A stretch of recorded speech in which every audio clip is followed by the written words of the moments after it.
রাজকীয়তা আর মোহনীয়তায় ভরপুর এই প্রাসাদটি এখানকার অন্দরমহল। আর এই অন্দরমহলে আমি এমন কিছু দেখে এসেছি যার মোহনতা আমাকে হারিয়ে নিয়ে গিয়েছে এক অজানা ইতিহাসের অতল গহীনে। এখন যেটা দেখছেন সেটা হচ্ছে এই প্রাসাদের সিন্ধুক। কোনো চোর যদি চুরি করতে চায় তাহলে তাকে একটা নয়, দুইটা নয়, 89টি তালা ভাঙতে হবে। এই প্রাসাদ দেখে রাখার জন্য প্রহরী ছিল অনেক। এই প্রাসাদে এমন কিছু আছে যা না দেখলে বুঝতেই পারবেন না তাদের নবাবী এবং রাজকীয়তা কেমন ছিল। হ্যাঁ দর্শক, 91 বাংলার পর্দায় আজ আপনারা দেখতে চলেছে ঢাকার ইতিহাস ও গৌরবে টিকে থাকা এক নবাবী প্রাসাদ, আহসান মঞ্জিল। বন্ধুরা, আজকের ভ্রমণ বাংলাদেশের সেই ঐতিহাসিক একটা নিদর্শন জায়গা আহসান মঞ্জিল। এই আহসান মঞ্জিল কিভাবে উৎপত্তি হয়েছে এবং এটা কিভাবে বা ধ্বংসপ্রাপ্ত হয়েছে এবং এই আহসান মঞ্জিলে কিভাবে আসবেন সব কিছু বিস্তারিত থাকছে এই ভিডিওতে। আপনারা ধৈর্য সহকারে না টেনে ভিডিওটা দেখতে থাকুন।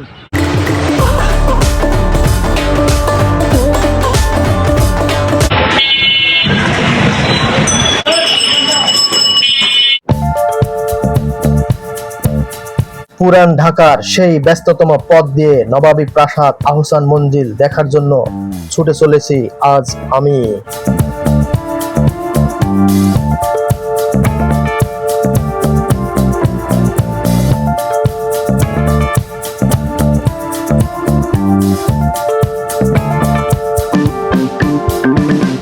বন্ধুরা, ফাইনালি চলে আসলাম বাংলাদেশের সেই একটা ঐতিহ্যবাহী এবং দর্শনিক স্থান, সেই আহসান মঞ্জিল।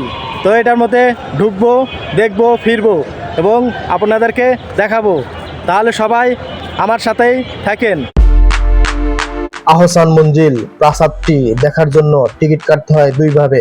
প্রথমত অনলাইন ওয়েবসাইট এবং দ্বিতীয়ত সরাসরি প্রাসাদের গেট থেকে। প্রাপ্তবয়স্কদের জন্য 40 টাকা, শিশুদের জন্য 20 টাকা ও সার্কভুক্ত দেশের জন্য 300 টাকা এবং অন্যান্য বিদেশিদের জন্য 500 টাকা টিকিটের মূল্য ধরা হয়।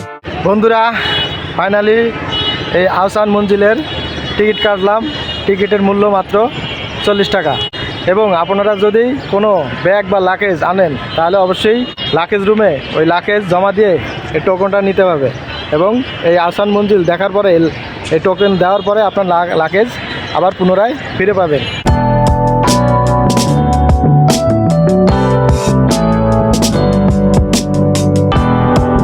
আহসান মঞ্জিল কোনো সাধারণ ইমারত নয়, এটি সেই ইমারত যেখানে গঠিত হয়েছিল নিখিল ভারতীয় মুসলিম লীগ। আজকের ভিডিওতে আমি আপনাদেরকে দেখাবো বাংলাদেশের সবচেয়ে রাজকীয় প্রাসাদ আহসান মঞ্জিলের ভেতর বাহির, কোথায় কি আছে সব কিছু।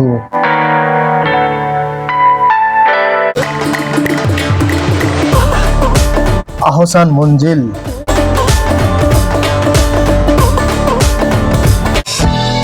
মোহনীয়তা আর রাজকীয়তার আরেক নাম এই আহসান মঞ্জিল।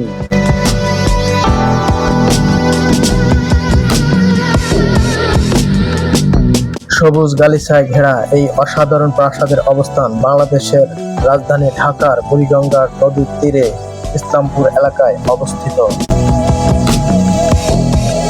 নানা রকম ফুল আর লতাপাতায় ঘেরা বৃক্ষরাজিতে সাজানো সবুজ এই অঙ্গনের মধ্যখানে মাথা উঁচু করে দাঁড়িয়ে আছে ঢাকার ইতিহাস ও ঐতিহ্যের ধারক গোলাপি রঙের সাজানো এই নবাবী প্রাসাদ।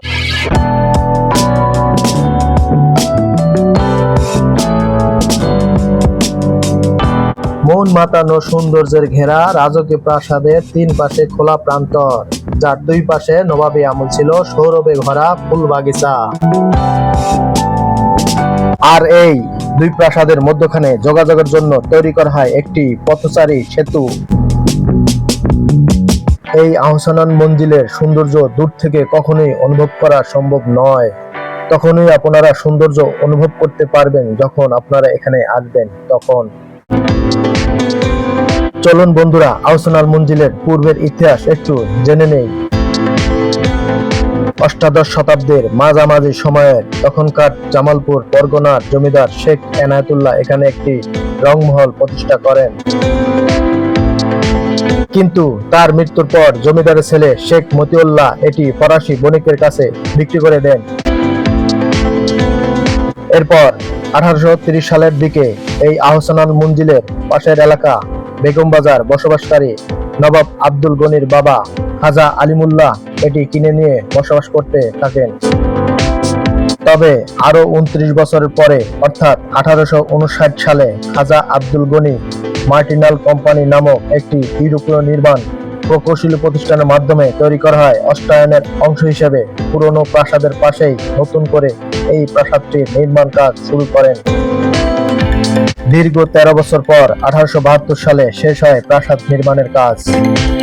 খাজা আব্দুল গনির পর তার পুত্র খাজা আহসানুল নাম অনুসারে এই প্রাসাদের নাম দেন আহসান মঞ্জিল এবং ওই সময়ের এই নবনির্মিত প্রাসাদটির নাম দেন রংমহল এবং পুরাতন ভবনটির নাম দেন অন্দরমহল। এবং তখন থেকে এই বাংলাদেশের রাজধানী ঢাকার ইতিহাস ঘেরা এই প্রাসাদের নাম অনুসারে হয়ে আছে।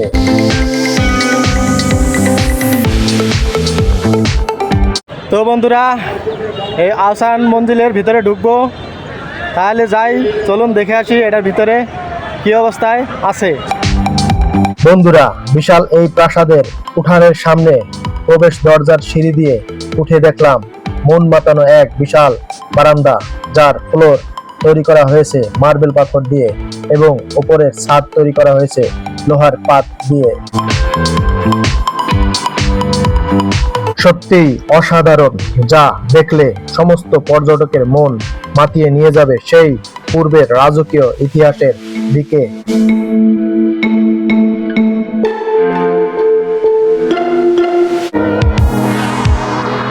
এই আহসান মঞ্জিলের প্রাসাদের রংমহলে ঢুকেই দেখা যায় মেহমানদারের আপ্যায়নের অতিথিশালা ও আরো দেখা যায় পূর্বের রাজা বাদশাদের ব্যবহৃত সরঞ্জাম।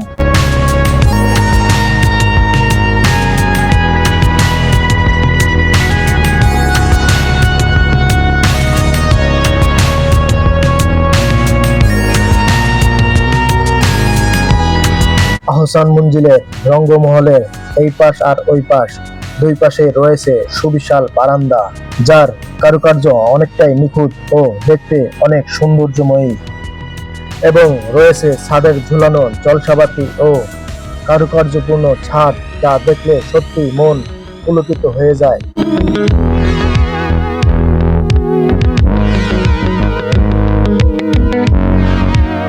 বন্ধুরা, আপ্যায়নশালার পাশেই দেখতে পাবেন রাজা বাদশাদের নাচঘর।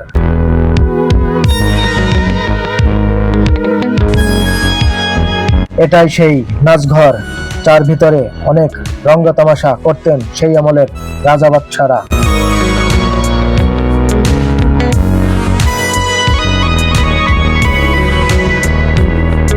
এই নাচঘর অনেকটাই সুন্দর এবং পরিপাটি সম্পন্ন, যা দেখলে আপনাকে নিয়ে যাবে সেই ইতিহাসের অতল গহীনে।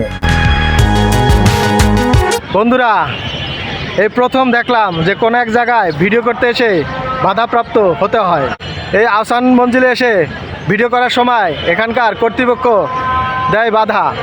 তারা বলে ক্যামেরা এবং স্ট্যান্ড দিয়ে কোনো ছবি অথবা ভিডিও করা যাবে না। যেহেতু আমি সব জায়গায় ভিডিও করি, তাই আমার তো খুব একটা আগ্রহ যে এই আহসান মঞ্জিলের ভিতরের অংশ ভিডিও করব এবং আপনাদেরকে দেখাবো। সেজন্য এখানকার কর্তৃপক্ষকে কোনো রকম ম্যানেজ করে এটার ভিতরের অংশটুকু ভিডিও করেছি এবং আপনাদেরকে দেখাচ্ছি। এই প্রাসাদে ঢোকার প্রবেশ পথেই দাঁড়িয়ে রয়েছিল এরকম দৈত্যের মতো অনেক প্রহরী, যাদের কাছে অনুমতি নিয়ে মেহমানরা প্রবেশ করত এই রঙ্গমহলে।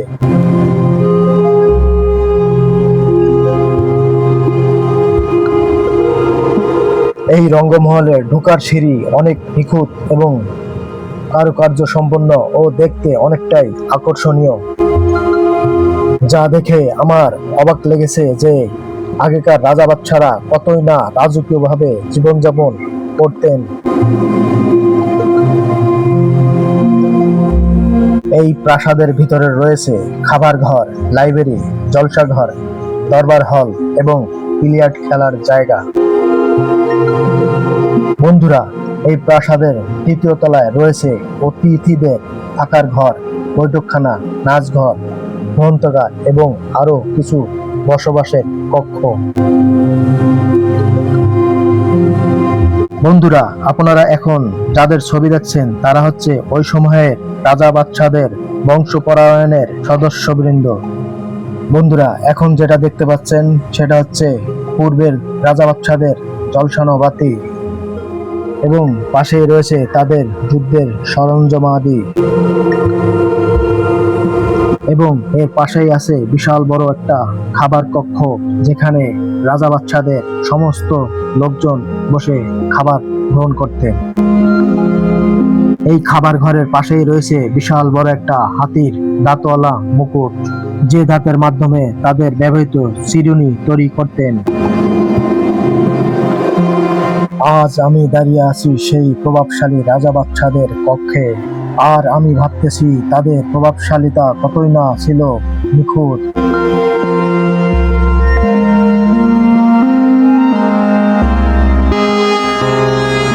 আহসান মঞ্জিলের প্রভাবশালী সিঁড়ি দেখলে আসলে মন সত্যি মাতিয়ে যায়।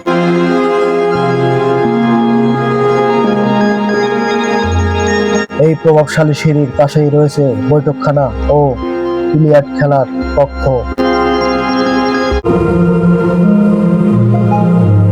যেখানে রাজা বাদশারা মেহমানদেরকে নিয়ে বৈঠক করার পরে কিছু সময় খেলাধুলা করতেন। আর এটাই হচ্ছে বিলিয়ার্ড খেলা, যেটা রাজা বাদশা পছন্দ করতেন। বন্ধুরা, এর পাশেই রয়েছে এই প্রাসাদের সিন্দুক রুম ও আলমারি কক্ষ, যেখানে আছে অনেকগুলো তালার ফাংশন। বন্ধুরা, এই সিন্দুক থেকে কোনো চোর যদি কোনো কিছু চুরি করতে চায় তাহলে তাকে ভাঙতে হবে একটা নয়, দুইটা নয়, 89টি তালা। বন্ধুরা, আপনারা এখন যে ছবিটি দেখতে পাচ্ছেন সেটা হচ্ছে নবাব খাজা আব্দুল গনি এবং তার জীবন বৃত্তান্ত, এবং তার পাশেই আছে তাদের বংশ পরম্পরায়।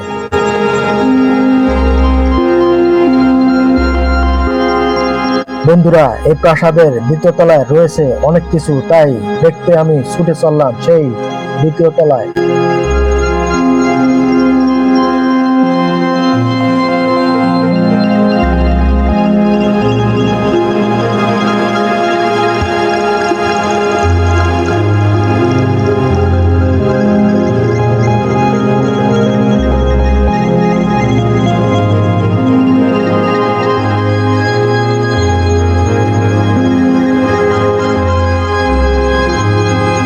বন্ধুরা, এই প্রাসাদের দ্বিতীয় তলার প্রথম রুমে দেখতে পাবেন আহসান উল্লাহর বংশ পরম্পরার ছবি,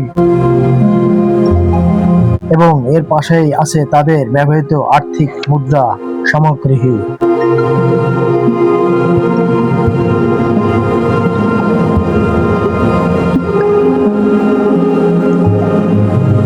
এবং এই প্রাসাদের ভেতরে সিঁড়ি ও বারান্দায় রয়েছে নিখুঁত কারুকার্য সম্পন্ন ডিজাইন। এই প্রাসাদের সিঁড়ির ডিজাইন দেখলে মন আচ্ছন্ন হয়ে যায় সমস্ত পর্যটকের। কি দারুণ ভাবে তৈরি করেছেন এই প্রাসাদের ভেতরখানা, সত্যি তা দেখে আমি অভিভূত হয়ে গেলাম। বন্ধুরা, দোতলা এই সিঁড়ির পাশেই রয়েছে রাজা আহসানুল্লাহ এর ঘোড়ার গাড়ি ও আরো রয়েছে হাতি দাঁতের তৈরি সেই আকর্ষণীয় চিরুনি, রয়েছে সেই আমলের আকর্ষণীয় সোফা এবং রয়েছে গ্রন্থাগার, যেখানে রাজা বাচ্চারা বসে অনেকটা বই পড়ে সময় কাটাতেন। এবং এই রুমের পাশেই রয়েছে তাদের ব্যবহৃত সেই আমলের আলোক সরঞ্জাম তথা হারিকেন এবং পিতলের বদনা ইত্যাদি।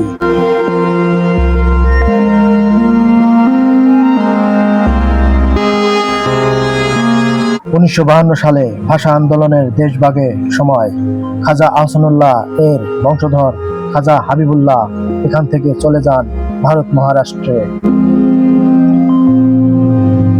তারপর দীর্ঘ 33 বছর অবহেলায় নিপীড়নভাবে পড়ে থাকে এই আহসান মঞ্জিল। পরে 1983 সালে তৎকালীন সরকার এই আহসান মঞ্জিল প্রাসাদটি পুনরায় সংস্কার কাজ চালায় এবং 1982 সালে এই আহসান মঞ্জিল দেশের সরকারি জাদুঘর হিসাবে বিবেচিত করে এবং সাধারণ মানুষের দেখার জন্য উন্মুক্ত করে দেওয়া হয়। এক সময়ে এই আহসান মঞ্জিলের প্রাসাদের উপরের সুবেষ্টিত গম্বুজটি ঢাকার সবচাইতে ঝাঁকঝমক হিসেবে বিবেচিত ছিল। আজ কালের বিবর্তনে সেই আহসান মঞ্জিলের সুবেষ্টিত গম্বুজটি মৃতভাবে পড়ে আছে এবং আহসান মঞ্জিলের সুবিশাল উঠানটাও ভরে গেছে মাটি দিয়ে। বন্ধুরা, আমার এই আহসান মঞ্জিলের ভিডিওটা যদি আপনাদের ভালো লেগে থাকে তাহলে অবশ্যই লাইক, শেয়ার, কমেন্টস এবং পারলে একটা সাবস্ক্রাইব করে যাবেন। সত্যি ইতিহাস কি নির্মম বর্বরতা, শিক্ষা দেয় অনেক কিছুই শেখার। বুকের আর্তনাদ নিয়ে আজ আমি বিদায় নিচ্ছি। ভালো থাকবেন, সুস্থ থাকবেন আপনারা। আল্লাহ হাফেজ।